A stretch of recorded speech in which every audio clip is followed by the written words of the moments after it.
Hello everyone. Compaction soil mechanics का ये topic है, इसको हम देख रहे थे।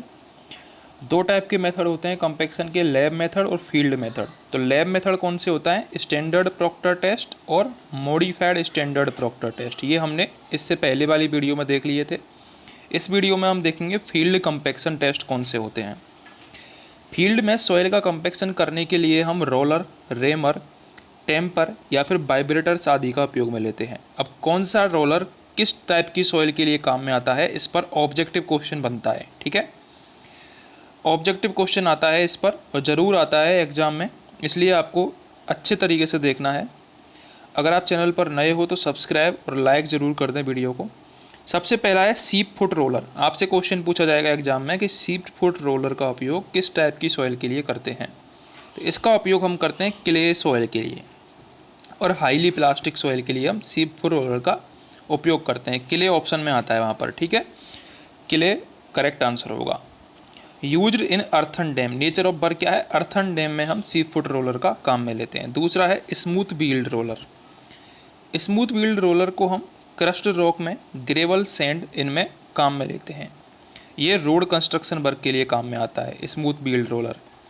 तीसरा है वाइब्रेटर रोलर। वाइब्रेटर काम में आता है सैंड के लिए, ठीक है, या फिर कोइजन लेस सॉइल के लिए काम में आता है सैंड के लिए। ठीक है, embankment for oil storage tank, इसके लिए वाइब्रेटर रोलर काम में आता है। रैमर और टेम्पर काम में आते हैं ऑल टाइप ऑफ सॉइल्स के लिए, use as narrow place as. पांचवा है प्न्यूमेटिक टैप रोलर। तो प्न्यूमेटिक टैप रोलर होता है, ये सैंड, ग्रेवल और सिल्ट किले के लिए काम में आता है। बेस, सब बेस और अर्थन डैम और रोड, इन सब के लिए प्न्यूमेटिक टैप रोलर काम में आता है। ठीक है, मोस्ट इंपॉर्टेंट है यहाँ पर सीप फुट रोलर, ये क्वेश्चन में आता है। ठीक है, और स्मूथ व्हील्ड रोलर ये क्वेश्चन में पूछे जाते हैं, इसलिए दोनों को याद रखना है। सीप फुट रोलर क्ले सॉइल के लिए और smooth wheeled roller crust rock, gravel और सैंड के लिए। अब हम देखते हैं factors affecting compaction of soil. Compaction of soil को कौन कौन से फैक्टर अफेक्ट करते हैं? सबसे पहला है वाटर कंटेंट। ड्राई सॉइल का कंपैक्शन करते समय जैसे जैसे पानी मिलाया जाता है तो इसकी डेंसिटी बढ़ने लग जाती है और पानी की एक मात्रा पर डेंसिटी ऑफ सॉइल मैक्सिमम हो जाती है। ये आपको ग्राफ दिख रहा होगा। ड्राई साइड में ऑप्टिमम, ये ऑप्टिमम मॉइस्चर कंटेंट है, optimum moisture content.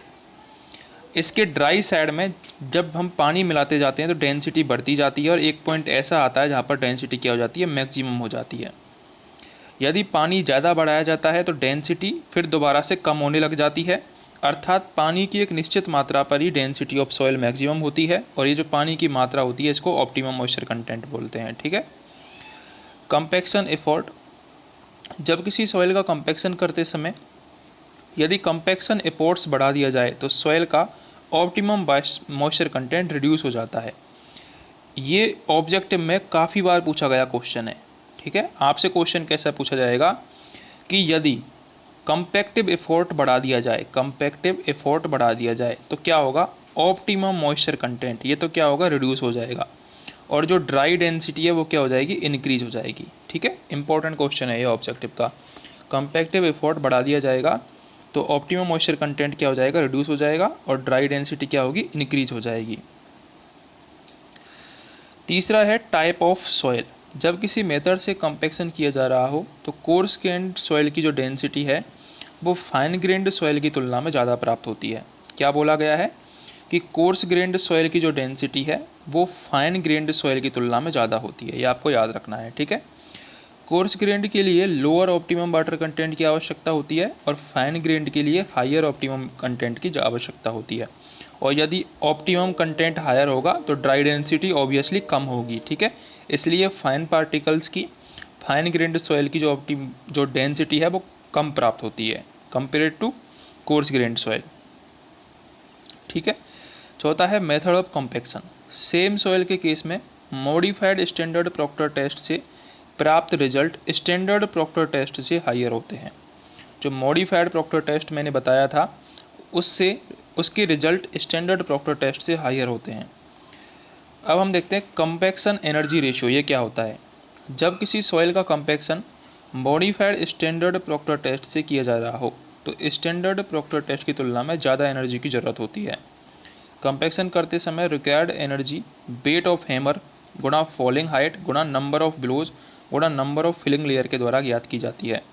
Modified proctor test और स्टैंडर्ड प्रोक्टर टेस्ट का जो एनर्जी रेशियो होता है उसको ही कंपैक्शन एनर्जी रेशियो कहते हैं। ठीक है, अब यदि आपने मॉडिफाइड प्रोक्टर टेस्ट पढ़ा हो तो मैंने आपको बताया था इससे पहले वाली वीडियो में, स्टैंडर्ड प्रोक्टर टेस्ट और मॉडिफाइड प्रोक्टर टेस्ट, इन दोनों का डिफरेंस एक बार फिर बता देता हूँ मैं।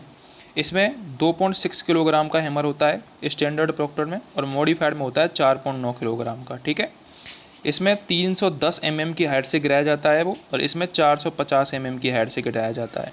3 बिलोज होते हैं और इसमें 5 बिलोज होते हैं। 25 बार बिलो और 25 बार बिलो 3 लेयर होती हैं, और इसमें मॉडिफाइड प्रोक्टर टेस्ट में 5 लेयर होती हैं। बाकी मोल्ड से हमको 10 सेमी का दोनों में मोल्ड होता है, उसमें डिफरेंस नहीं है। 1000 सीसी का वॉल्यूम होता है, वो भी डिफरेंस नहीं है।